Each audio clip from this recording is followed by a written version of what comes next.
Chase here from Team Dark Strategies. We're headed into a battle report, 1,000 points, as is somewhat normal for the channel. We're gonna cover Adeptus Astartes and Necrons tonight with chapter-approved Warzone Nephilim. This will be our first game on the channel with the new kind of refresh button. It's not a reset button; it's a refresh button, in my personal opinion. But we have, reduced CPs to contend with, see how that affects the battle. I think the Necrons probably are more affected by the reduced CP. I mean, there's been games where I'll spend 5 first turn just to one-shot something with, the destroyers. But yeah, we'll see it, with the lack of CP, how it will affect the I guess the length of the game, the competitiveness of the game. I'm all for it, actually, to have the reduced CP. I still think we're still getting enough CP. I mean, even after turn 2, if you don't spend Warlord Trait and Relics, you still have a lot of CP after turn 1, I mean. So we'll see. We'll see how that affects the battle report and, I guess, the fun of the game. But it should be a good thing, I think. Points reductions. Both these codex saw points reductions, at least the units I use in 1,000 points. So both of these codexes actually gained a unit apiece on a 1,000-point battle. So for the Space Marines, we have a whole unit of 5 intercessors. I'm not going to say no to objective secure troops. That's a pretty okay squad to have. I mean, you have the bolt rifles for anti-infantry. Again, they can grab objectives. You can hold them for backfield screening. I mean, in 1,000 points, you don't have a lot of backfield screening stuff in certain armies. So that is a good thing to have another unit of intercessors. In the Necrons, not as much points, but there was enough to get a unit of Tomb Blades in. I've used Tomb Blades once before in a kind of test run list. At 3 Tomb Blades, they're not going to stick around too much unless you utilize cover, well. But they're good at jumping out there. I mean, they're versatile as far as their movement goes. They have good range. They do have some good anti-infantry guns as far as, kind of the squishier infantry out there. So, like I said, it's something we didn't have for both of these codexes. It makes the 1,000-point list, I think, yet stronger. There are other things we're going to test out with these additional units, whether we do a 5-man intercessor unit or a 3-man eliminator unit. There are things to play with these savings, essentially, of the points reductions. I know some other armies didn't get points reductions. They kind of went up a little bit. But, for this particular battle, I'm excited to have additional units to play with. And we'll see, again, how that affects the battle. One other thing I'll note before I end the preamble is essentially we're going to merge in the tabletop review. Usually I go around and talk about the terrain and the mission and objective placements. We're going to merge that into just the deployment. It'll make the video I think a little bit more streamlined as far as less time. I still want to keep these videos around under an hour to an hour around there because I think there's some positive things to having a shorter battle report. We do want to get some dice rolls in there, so we're studying how we're going to do that. We might actually, in the next couple battle reports, we might do some test runs of how we're going to show the dice rolls and how we're going to kind of try and immerse people into that. So, but anyways, that's for a future chat. Let's get into the army reviews of Necrons and Adeptus Astartes. 1,000 points of Necron Satek Dynasty. We got a patrol detachment tonight led by a Plasmancer. Now he's going to pay a point for his Warlord trait Implacable Conquer and another point for his relic, the Veil of Darkness. The idea here is the combo with the Skorpek Destroyers, Veil out there, and then hopefully get 2 attempts at a charge to get a healthy charge off with that Implacable Conquer. We'll see if it's worth 2 points in this battle report, but that's the plan at least. In the troop section, we have a unit of 10 Necron Warriors with Gauss Flares. In the elites, we have a Triarch Stalker with the twin heavy Gauss Cannon. Absolute beautiful weapon when it comes to damage dealing if it can hit. And then, of course, we do have the 3 Skorpek Destroyers. In the heavy support slot, we have a unit of 3 Locust Destroyers and a built-in Heavy Destroyer. And then the same 3 Locust Destroyers with a built-in Heavy Destroyer. Still love my Destroyers. Their damage output is fantastic. And then with the points reductions, I did fit one more unit in the 1,000-point list. Tomb Blades. Now, these are pared down, just base Tomb Blades with the Tesla carbines, but they're versatile and agile. They can get around the battlefield if they can survive and grab some points. So hopefully they can be points objective grabbers in this game. And last but not least, I say it every time, the Doomsday. Absolutely love the Doomsday. It's an auto take for me. It usually does a lot of work. So that is 1,000 points. And then with the CP reduction, we're paying 1 for Warlord trait and Relic. So that leaves us with 1 CP to begin the game with. Not too bad. We'll see, like I said before, we'll see how that affects the Necron force in turn 1 and turn 2. But let's get to the Adeptus Astartes. 1,000 points of Adeptus Astartes. Ultramarines, of course. Tonight we'll be fielding a Primaris Lieutenant leading the Patrol Detachment. Now this Primaris Lieutenant is actually my other one. He's equipped with the Mastercrafted Stalker Bolt Rifle, and we're going to upgrade it to the Lament, which is basically just a better version of that gun. He's also going to pay the other point for Warlord trait, Adept of the Codex.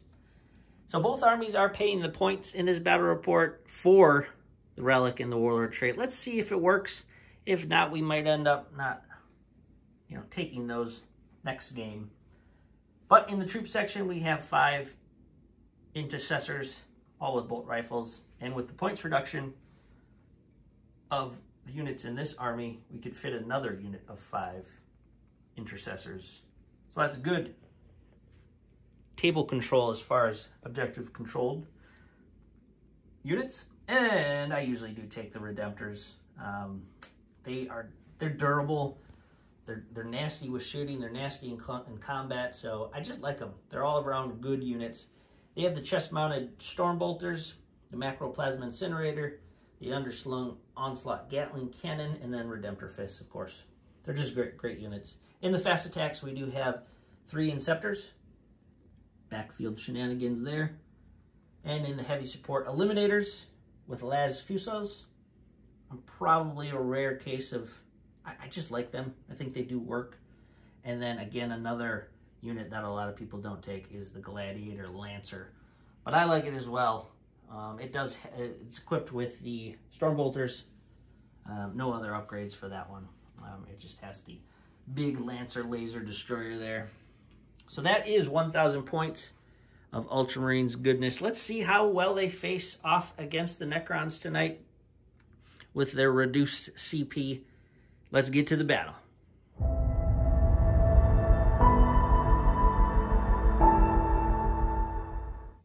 Necrons and Ultramarines have made their deployment. This is what happened with the Ultramarines winning the Attacker-Defender. I actually chose to go with Attacker just to make John place first, and then I can theoretically see where he's going to go. But we were actually pretty even as far as the number of units. So with that said, as far as deployment goes, the Ultramarines are kind of stacked up towards the middle. We have 1 unit of 5 intercessors ready to jump out maybe onto the center objective, or I don't know, wherever it needs to be.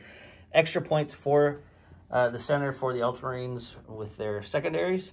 And then we have the Redemptors left and right down the middle, and then right in the middle we have the Lieutenant. And then on the left flank, kind of in cover, we have unit of 5 ready to go out where they need to go. And then in the back, you have the Gladiator, Lancer. It looks like, we'll see what John's deployment is shortly, but it looks like John's left flank, my right flank, is where he's kind of headed. And then in the skies, we have 3 Inceptors coming in. So that's that for Ultramarines. On the Necron side, they are packed in there on the left. Doomsday, kind of center. Track Stalker, Tomb Blades, Plasmancer, 10 Necron warriors, Scorpex, and then we got a unit of destroyers tucked away in this line of sight blocking building, and then an aggressive unit of destroyers up on these industrial structures. Oh, and one more thing. The Ultramarines with the concealed positions, the Eliminators actually came up through here on the third floor, looking out the window here at some things. They're definitely close and personal to the Necrons, so we'll see if they survive. If Ultramarines could get first turn, that would be good. First turn. We're gonna fight. I think both armies want first turn in this one. As far as the mission goes, we're playing Cleanse the Land. As you saw on the screen, the deployments were quarters, one here and obviously one over there. And then we have a no man's land 9-inch bubble around the center. As far as objective goes, it's basically like a 5 dice. 1, 2, 3, 4, 5. And then you see these Necron monolith crystals here. This is John's secondary Treasure of the Aeons. We chose that to see if we can score some extra points for the Necrons. So essentially, if they're on those, they get an additional 1, I believe 1, 2, and 5, 1, 3, and 5 as far as points go. So they're both primaries and they're secondaries for John. So that's actually pretty good choice of secondaries, I think. And as far as the buildings go, like we said, line of sight blocking on all 4 corners. The big tubes are line of sight blocking. And then the big industrial structure in the center here is -1 to hit when shooting through it or into it. So that is that. Let's get on to the roll for first turn. We'll let the Necrons roll. Oh, Uh-oh. that's rough. Don't roll a 1. Oh. Take it with a 2. All right, I'll take it. Ultramarines, give first turn. Ultramarines movement phase has been completed. The Gladiator Lancer moved out from behind the silo here. And we're going to try and pop some shots into the destroyers up top. Under the gantries, we have a unit of 5 intercessors now on the center objective. These intercessors over here moved up on to objective number 2. Primaris Lieutenant moved over, giving him that, that aura that he has, and the Redemptors actually swung left. Inceptors are still in reserves, and the Eliminators stayed up top. So let's get to some shooting. Shooting phase has been completed for the Ultramarines. Pretty good run. It took a while actually to work out target, well, not target priority, but just who to fire first. But we got there eventually. Our main target here was the destroyers up on the industrial structure. I forgot to mention, in the command phase, we did play Wisdom of the Ancients for 1 point from this Redemptor, the back Redemptor here, and it was providing its reroll 1s to hit Rites of Battle aura, right? So I did pay 1 CP, but with the Adept with the Codex, he re-rolled and actually got that 1 back, so that was beneficial. In the shooting phase, I started out shooting with the Primaris Lieutenant here up at them, and his relic actually did drop 1, because it's straight 3 damage, so it dropped the first destroyer. John did not re-roll reanimation on that. And then the front Redemptor Dreadnought opened up everything it had. The Stormbolters and underslung Onslaught Gatling Cannon didn't do anything, but the Macro Plasma Incinerator overcharged, or supercharged, and brought 2 of them down, and actually John brought 1 back with reanimation, so there was 2 left on there. This back Redemptor then opened up on him and completely whiffed on everything. It was just a horrible round of shooting. So that left me with 2 options, with the Eliminators or the Gladiator Lancer. Eliminators opened up they did not do a single wound or damage, so it was up to the Laser Lancer Destroyer here, and he opened up 2 hits, 2 wounds, and brought down the 2 remaining because of the D3 +3 damage. So ultimately, it took my whole army to knock off that center Destroyer unit.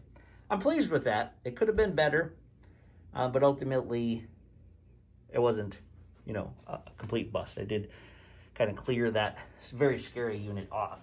John's still got plenty of firepower to go. And then one other note, I did use a command reroll for a wound roll, so I am down to 1 CP left. So let's get on to, I mean, there's no assault phase for the Ultramarines and no morale phase for the Necrons. At the end of the turn, we already rolled for this, but these guys retrieved Nephilim. They rolled a 2, so they got the Servo Skull for points. So let's get into John's Necrons, bottom of turn 1, and see what they can do to get some retribution. Necrons have finished their movement. Where did we go, John? So we had the destroyers in the back line swing out. Gonna take some shots at those pesky Ultramarines. The warriors swung out from behind this cover to grab that objective, but also getting a line of sight with some Marines. And then for the Tomb Blades and the Stalker also coming out, and then very aggressively the Doom Scythe is going after that tank. Uh-oh. But to distract Jace a little bit and make him scared, I'm coming out behind him with the Veil of Darkness into...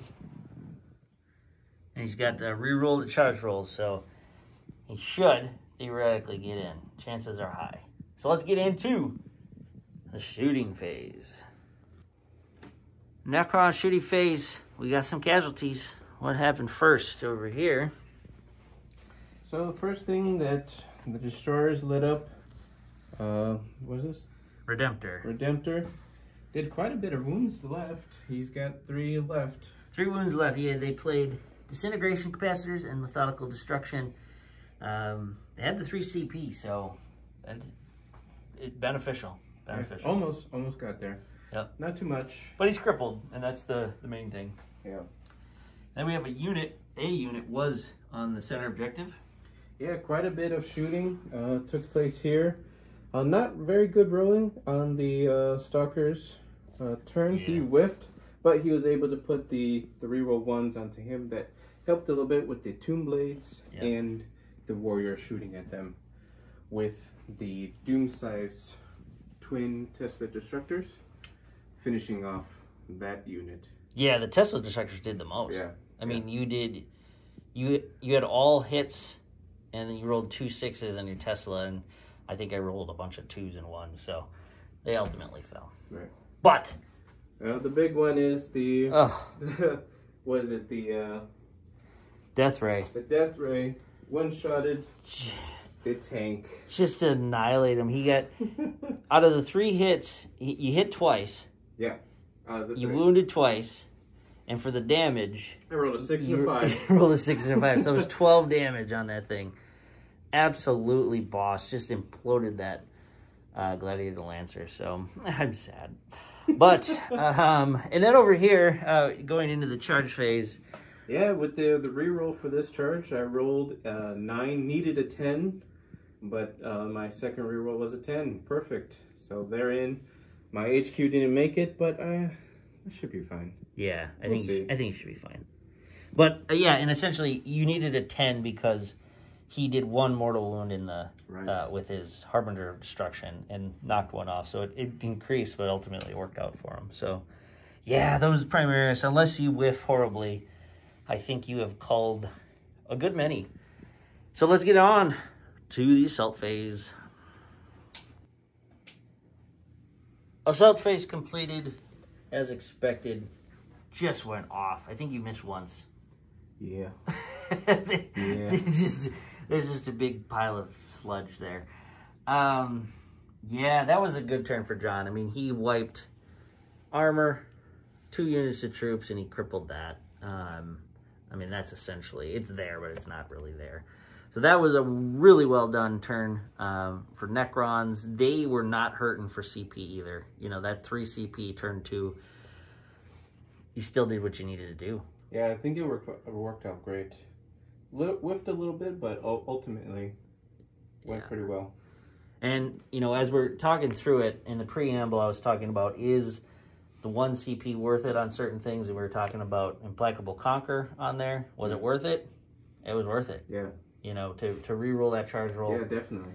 I would definitely pay that 1 point pre-game to get that Warlord trait. And with the Relic, I mean, the Relic I just would not pass up. It's just the Veil of Darkness has always been, even in the old Necron codexes, the Veil of Darkness. I mean, you could do that in past editions. You could just continue to do that. Yeah. It was an unlimited resource. In the newer editions, you get the 1. So Necrons, very well done.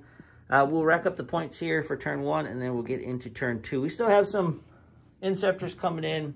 We got a Redemptor on the board. We got some Eliminators. I don't know if I can take down, you know, last turn it took the whole army to take down 1 unit. We'll see. You might be able to do it. We'll see. Don't do it, but you might be able to. But points-wise, primary points-wise, I mean, it's big because, you took me off the objectives. You're scoring this one. I'm on 3 right now. You're on 3, so I don't think the Marines are going to bounce back from this. But let's fight back and see. We'll do our best as an Ultramarine to see what we can do. Let's get to it.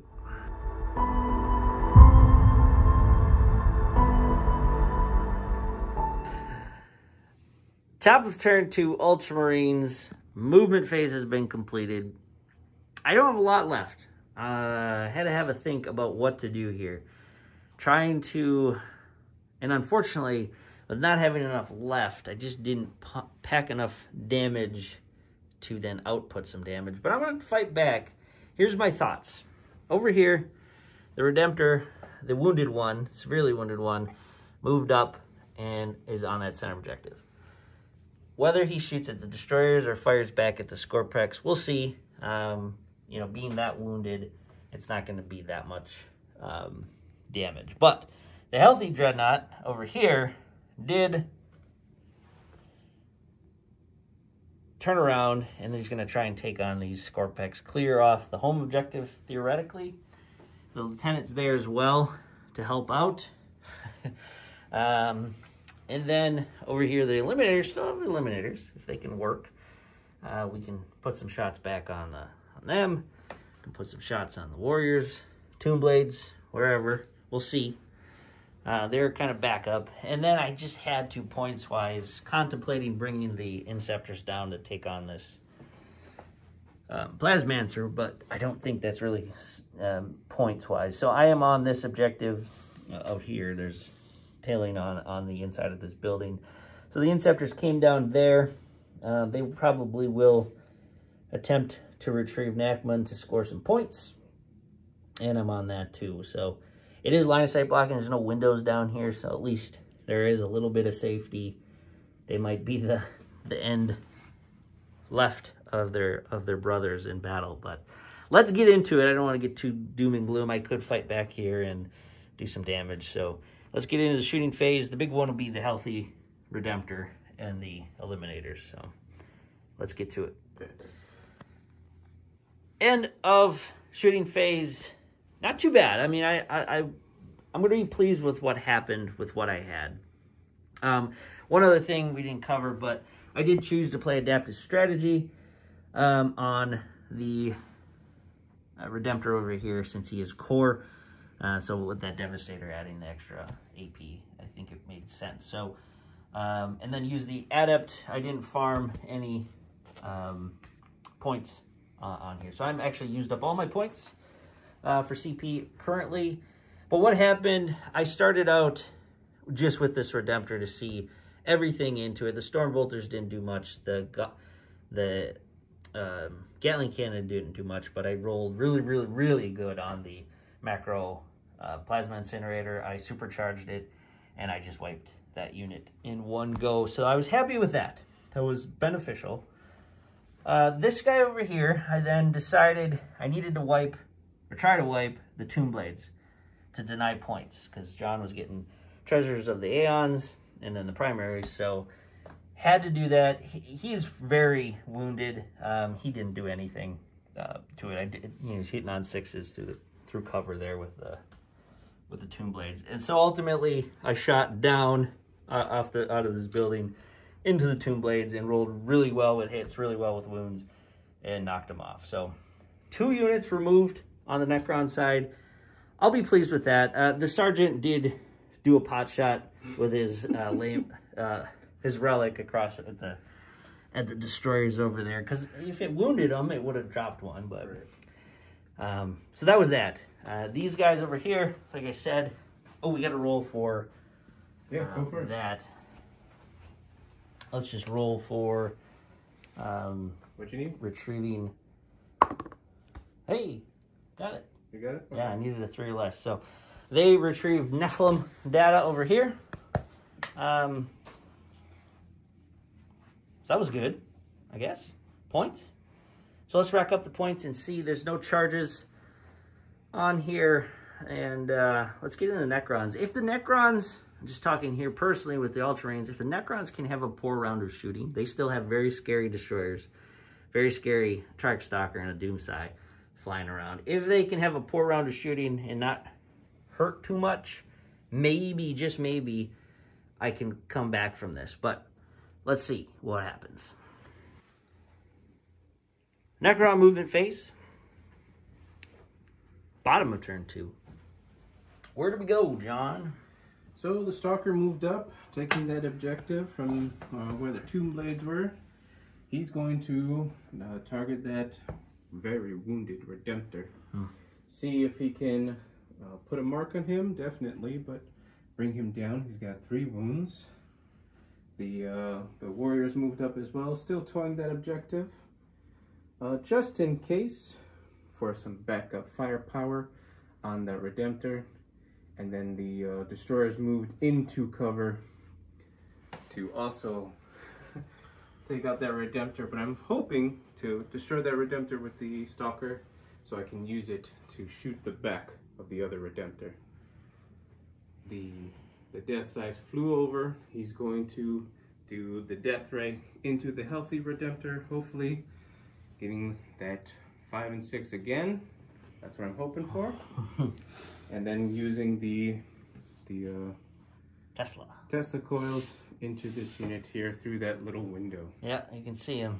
And then the HQ, he's gonna square off with the other HQ. Or he's gonna try to. We'll see what happens. All right. So at the end of the movement phase, if we want to get this on camera real quick, the closest enemy unit will be here for the Harbinger of Destruction. So roll 3d6 on 4 betters. The Redemptor takes mortal wounds. 3? Yep. Oh, 3 mortal wounds. Boom! So that's a healthy start. Let's get on to the shooting phase. Necron shooting phase. This is turn 2, people. Turn 2. Look at all of the just slaughterfest. John, where do we shoot? We did a bunch of shooting, but essentially what happened? Yeah, just trickling down that one wounded Redemptor. Not as fast as I thought, but eventually got it. The Stalker put a wound on him. Yeah. But also gave everyone else the reroll ones. The Warriors, I think, took off another. Yeah, down to 1. And then the Destroyers tried. At least one of the Destroyers tried, but no dice. The rest of the Destroyers laid waste into the Redemptor here behind his back. Bringing him down to 5. Yep. And then the last one who did it was the was it? Doomsday. The Doomsday. Put the twin linked destructors into him. And then they... Yeah. So all the Necron army did the work, and the Doomsday just cherry picked. Takes the 2 kills on the armor here.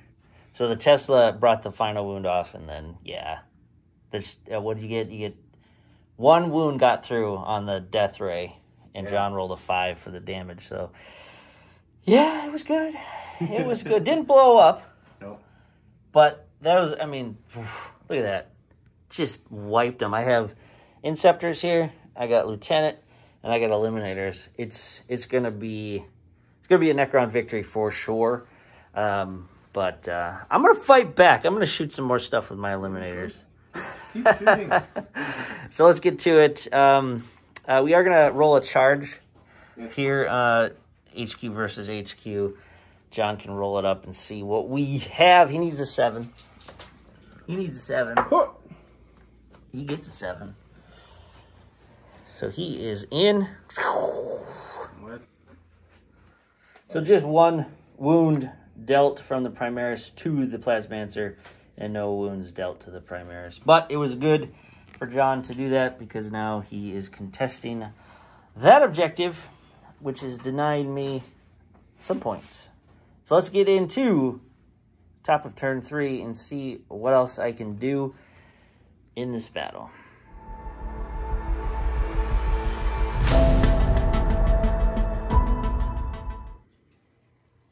Top of turn 3, we're just going to do them all at once just because there's just not a lot to do. In the movement phase, the only thing I did, and I'm playing cagey. But the Eliminators moved down a level to be out of line of sight of everybody, and they attempted to do retrieve Nephilim data, which they did. They rolled a 1. So they scored an additional 4, so we have 3 Nephilim, so that's 8 total. And then ultimately, I dealt 1 wound to the Plasmancer, and then in return, I didn't get any wounds back. So that was it. Over here, these guys just tucked in further on that objective. So I'm hiding at this point. I don't even know if it's worth it, but we're going to just see how the points roll out. I mean, the Necrons have enough now to be getting a lot eventually. So, yeah, let's just see what happens points-wise, but as far as War of Attrition, the Necrons have taken this for sure. So let's get to Necron turn, and then we'll see if we go to turn 4. Okay, Necrons just finished their turn. I mean, it's over. John basically just moved up to get on here and fell back, and then destroyed with the destroyers. The Primaris Lieutenant is off the table. So that's that. I mean, yeah, I have 2 units, but points are going to be taken away in turn 4, turn 5. So it is Ultramarines have conceded the field Necron victory. So we will cover that. Essentially, John, though, I'm thinking if we're just talking about Nephilim and the changes to the CP, for me, it was definitely a help. Yeah, I mean, you still have to roll. You still, yeah. The CP, having less CP, it never felt like you had 2 less, though. Yeah. It hampered a couple first turn shenanigans that the Necrons could do, but I think even in the preamble, I was talking about Necrons versus Ultramarines and what you could do with CP first turn. Yeah. You know, you still did. Sort of those combos. This was like a less version of that. Yeah. But you could still pull off a good version of it. Yep. Where it doesn't feel like a little...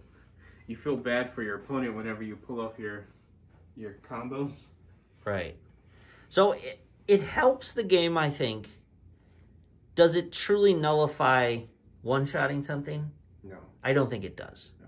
It's just, there's certain armies... It makes it harder, but it's definitely still possible. Yeah.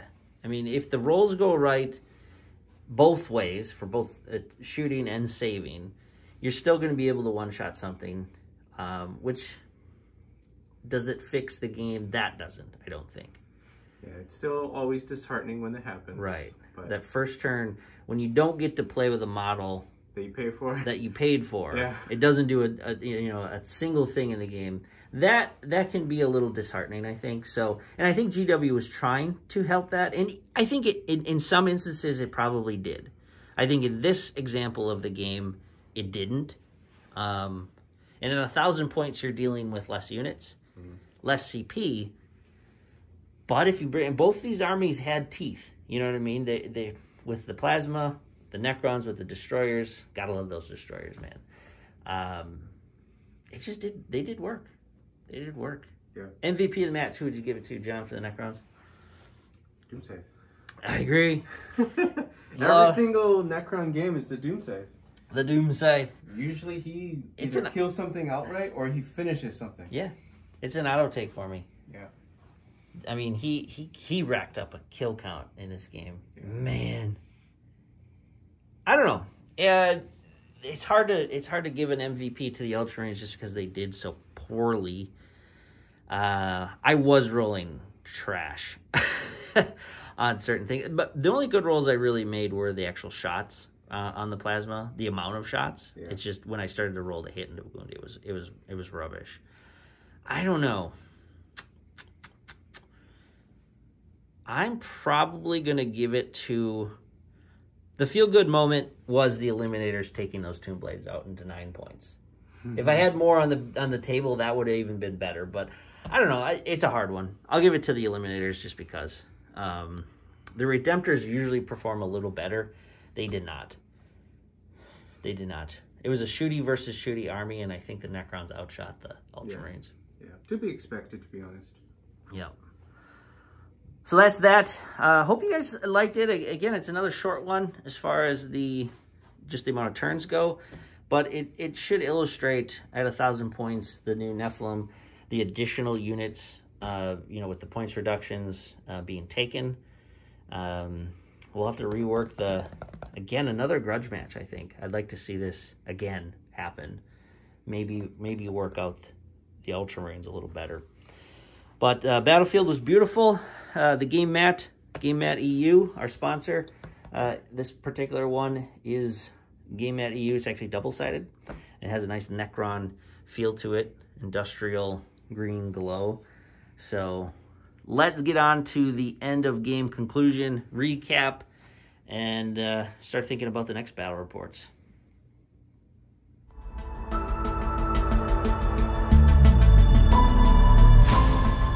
That one was a big one for the Necrons. Big win, quick win, really, when you think about it. That was a first turn victory. It happens. It happens probably a little bit more than it should in 9th edition, maybe even 8th edition too. But like I said, it happens. Awesome job for John for fielding the Necron force. I think he did really well utilizing the firepower that the Necrons can bring. I hope it illustrated what it can do. You know, when building these lists, this is my go-to Necron force. The Doomsday, the Destroyers, and the Triarch Stalker. That's kind of the trifecta that I build around, and then you throw in some Warriors.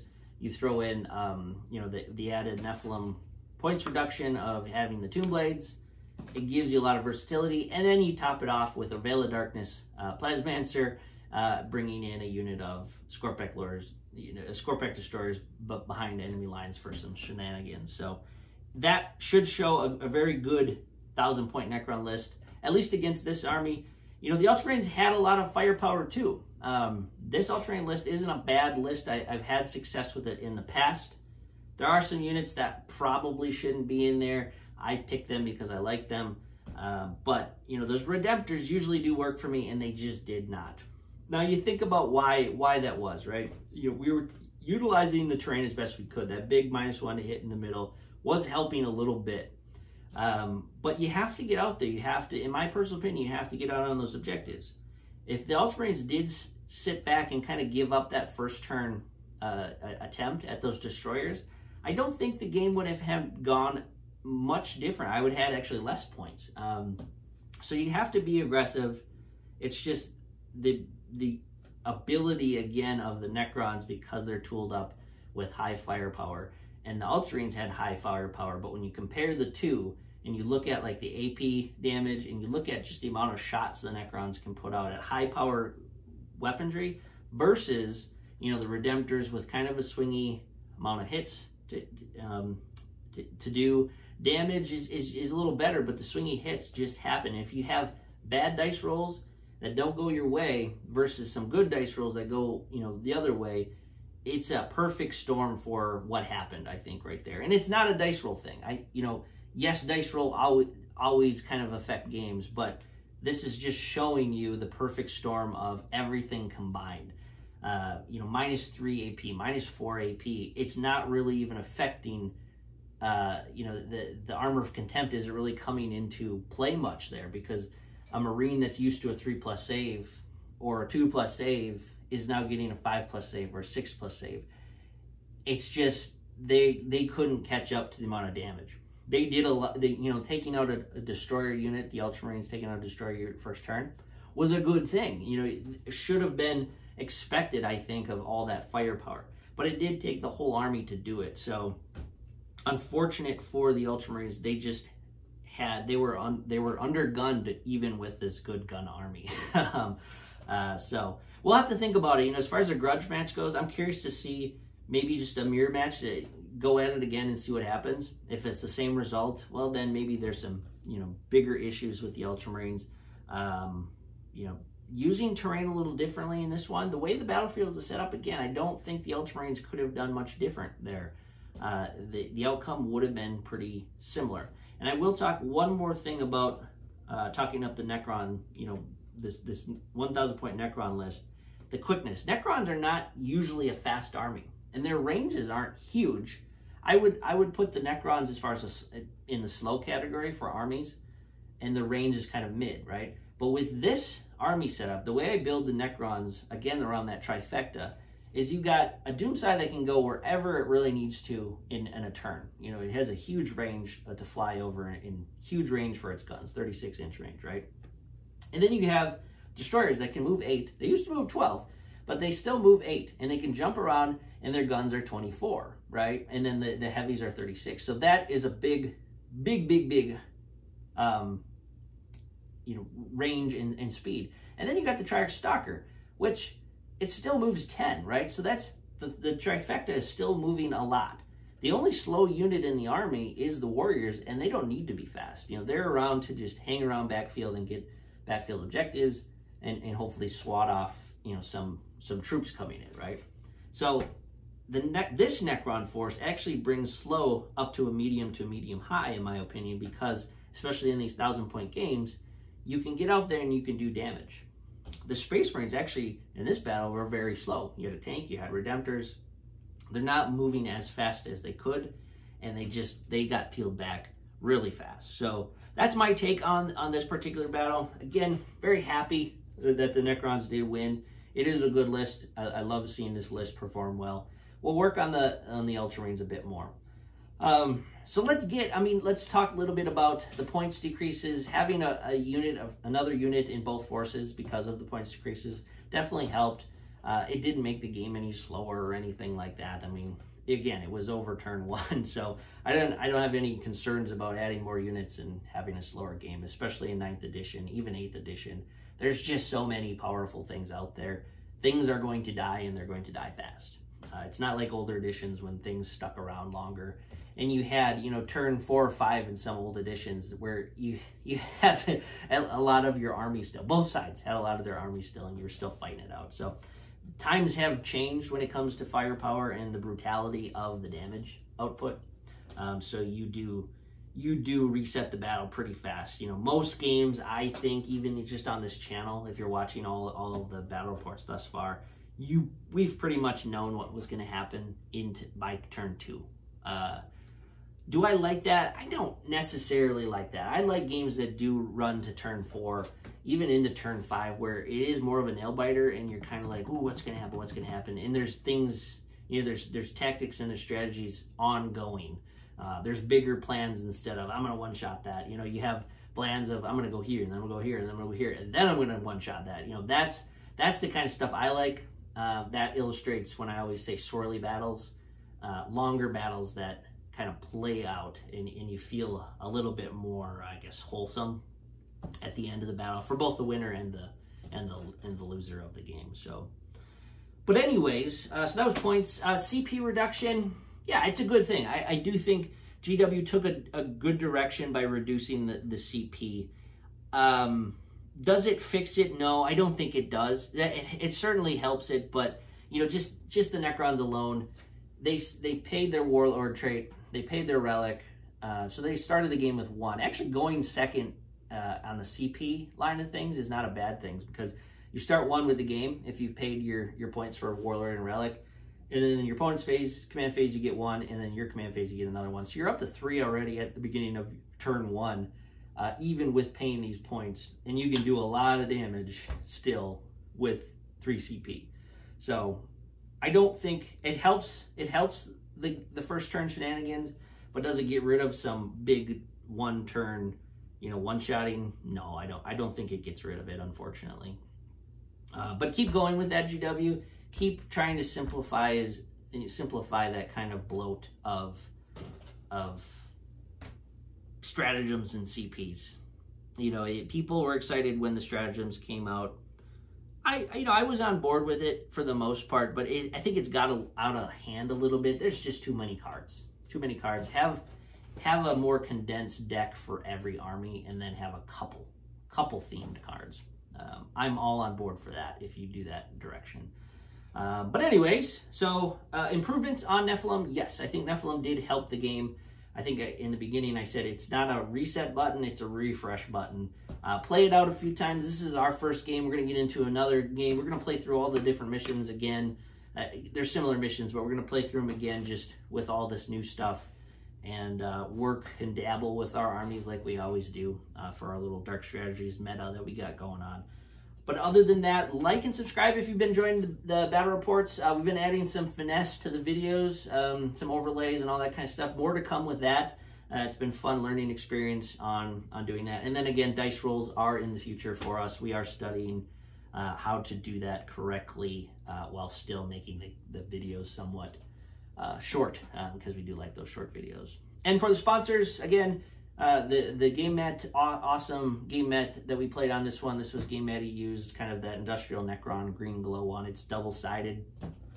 Absolutely love that one. We got a review coming up from another game mat EU game mat that we're going to go over, and then we'll kind of do a board review of, you know, what I kind of come up with for the terrain for that. So plenty of stuff to come. Excited to battle it out in the era of Warzone Nephilim and get even more of our armies going. We've got Death Guard that are getting ready to launch, you know, my personal Death Guard army, so I'm excited to run 1,000 points in there as well. John's got his Chaos Knights.